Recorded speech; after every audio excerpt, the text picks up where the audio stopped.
Welcome to the Mystic Spiral, the podcast where earth-rooted magic, animal wisdom, and ancient enchantment twist together like a serpent and a snail in the moss.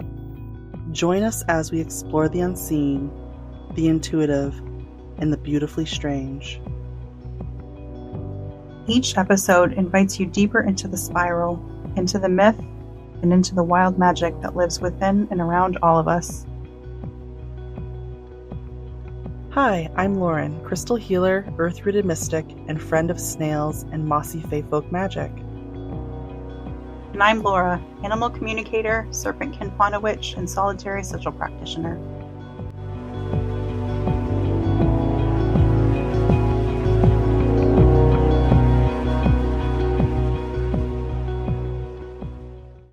Hey Mythlings! Welcome back to the Mystic Spiral. Today we're going to talk about one of the most foundational and important magical practices, cleansing. So many of us just think of herbs and smoke when we think of cleansing, but there are a lot of ways you can tailor cleansing to yourself, what you're trying to cleanse, and your environment. If any questions should arise during this episode, you can email them to us at mysticspiralpodcast@gmail.com and we will address them in our next Q&A episode.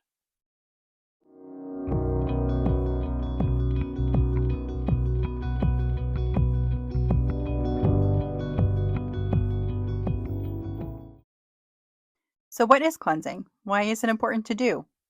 Cleansing is a spiritual version of cleaning house, but it certainly can involve physically cleaning your space too.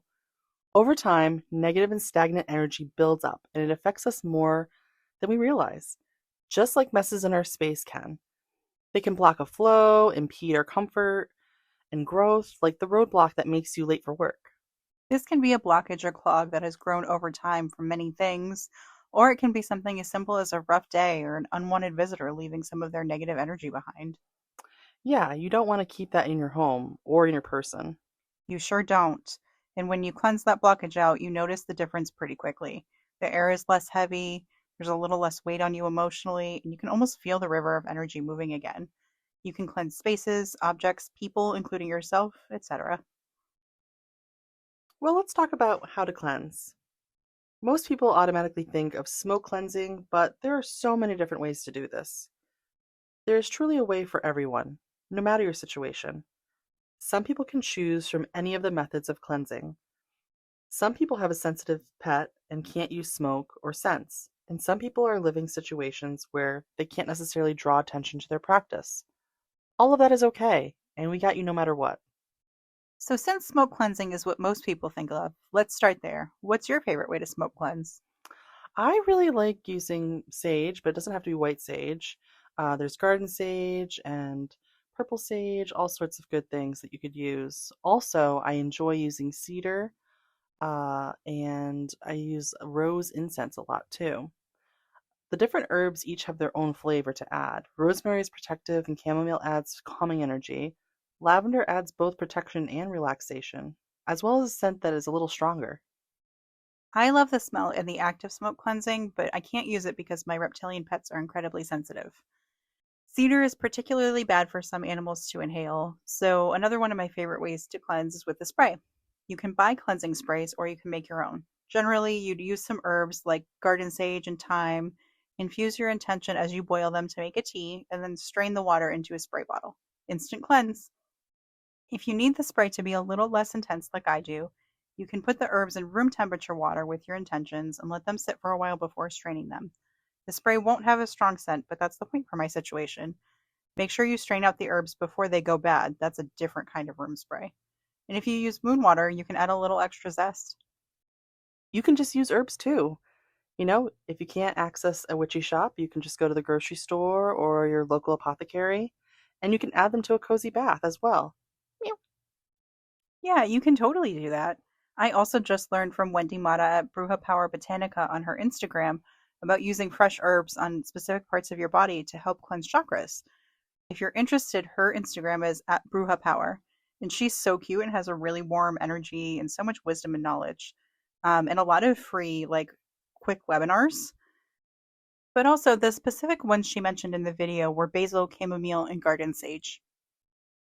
Yeah, you can also use incense to cleanse if that's what you have or prefer. As I mentioned earlier, I really love using the rose incense. With any sort of burning and smoke cleansing, make sure your windows are open for safety. Very true. I personally really like a lavender and sage blend or a rosemary for incense cleansing. Those are also fantastic. I don't want to forget to mention, be extra careful when you are shopping. Incense is another area where the label white sage is very common, but not usually ethically or possibly even really what it says it is. If you need another method with no scent at all, you could try sound cleansing. Some people use bells, some sing or chant, some people use music. You could design a whole playlist of songs that feel purifying to you and what you're trying to cleanse. Some people also use wind chimes as sort of a helpful background assist in their cleansing department. Sound is probably the best for people who are cleansing a space versus an object and can't really advertise to the rest of the home what they're doing. And it can be fun, especially if you dance to the music. So if you're in the broom closet, this one may be for you. You could also use morning dew. Morning dew is very cleansing and healing, and it's free to collect. Because the drops are so small, it can be hard to gather a lot at a time. But luckily, a small amount is all you need. Even walking barefoot on the dew can be really cleansing for your body. Egg cleanses are multicultural and go back 2,000 years or more, basically on every continent with people. They seem to be most associated with the Hispanic cultures in the Caribbean and Mexico, though. Basically, you take an egg and use it all over your body to transfer the negative or stagnant energy into it. And then you crack it into a glass of water to interpret. Clear water and egg white is a good sign, and cloudy water can represent the negative energy you've just removed from yourself. An odor is also a sign of negativity, and there are a lot more things you can interpret. I just did my first egg cleanse based on the instructions in the Polish folk magic book by Joanna Tarnowska, but each culture has its own flavor to the egg cleanse. You can learn just about any culture's egg cleansing methods with a simple internet search or buying certain books. We are not sponsored or anything. These are just a couple we like and know have egg cleansing information inside them. We always like to remind you to shop local when you can. Yes, the one I mentioned a second ago is Polish Folk Magic by Joanna Tarnowska, the Polish folk witch on YouTube and Patreon. We mentioned her in our folk magic episode too. And Bruja Curandera is Wendy Mata's new book that's coming out soon, and that one is completely about cleansing in the Mexican tradition. And we do have these books available at Groundings, either online or in store if you're local. But we love supporting these people. So Wendy's book hasn't been released yet, but it certainly will be here soon. Now let's get back to this. So, salt is a powerful cleanser as well. You can add it to a bath or sprinkle it on your floor before sweeping it up while you visualize it, taking the negative energy with it. This is another version of cleansing that isn't quite so trendy, and it is very versatile. You can carry little packets of salt with you in your car or bag if you need to cleanse on the go. Fire cleansing is a way that you can cleanse things like metal objects, but be very careful here. Use fire-safe tools like a fireproof bowl, an oven mitt, tongs, etc., and wave the flame over the object quickly and with intention. Do not use this for anything flammable. Visualization is another method you can use. You may have actually done something like this already in a guided meditation. I use this one often, especially in the shower. I set intentions and visualize all the negative energy washing out of my hair and off my body with the soap and water. And it's something you can do without adding any extra time to your day or buying anything extra. Crystal cleansing is also great. You may already do this with your tarot or oracle cards. Quartz is a really popular crystal friend for this, and with good reason. It helps cleanse the energy you don't want and amplify the energy you do want. Selenite can be a very helpful friend as well, and they even make little selenite bowls that you can place objects in to help with this. This is what I do with my pendulums. Each of my pendulum has its own little separate bowl. They're so cute. Thanks! Sometimes you'll need to cleanse your crystals to help them release the energy they've collected, and setting them under the moon or sun for a while can help them release that energy and recharge. You could use the moon or sun this way for cleansing other objects as well. Yes, but keep in mind, not all crystals like the sunshine. Any kind of quartz crystal, like an amethyst, citrine, they're going to bleach in the sun, so make sure to keep them in the moonlight only. Yet, another method of cleansing is called earth cleansing. You place an object in or on the earth and let the dirt do its work. Make sure you're not doing this with something that can get completely ruined in the dirt or if it rains, like fabric. Another one of my favorite ways to cleanse is to create a cleansing sigil. This can be a quick clearing thing, or it can be one of those quiet background assistants that supports you over time, sort of like the wind chimes we mentioned earlier. And the last method we're going to talk about right now is literal, physical cleaning of space.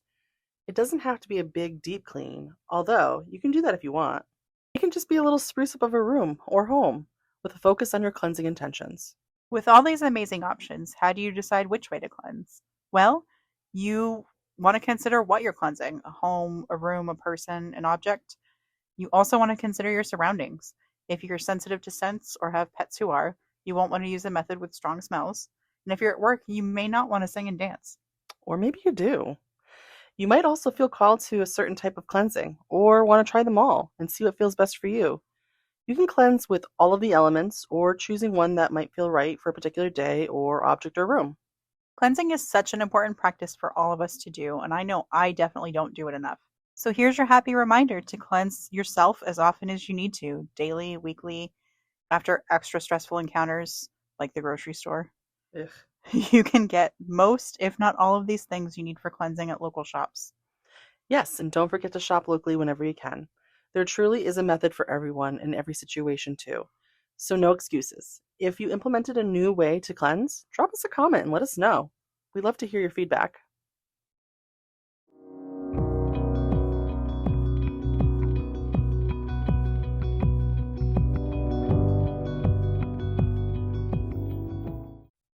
Before we leave today, we're going to pull a card.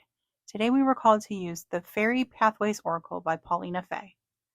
As a friendly reminder, please take what resonates with you and leave the rest. All right, Mythlings, let's get the little shuffy shuffy on.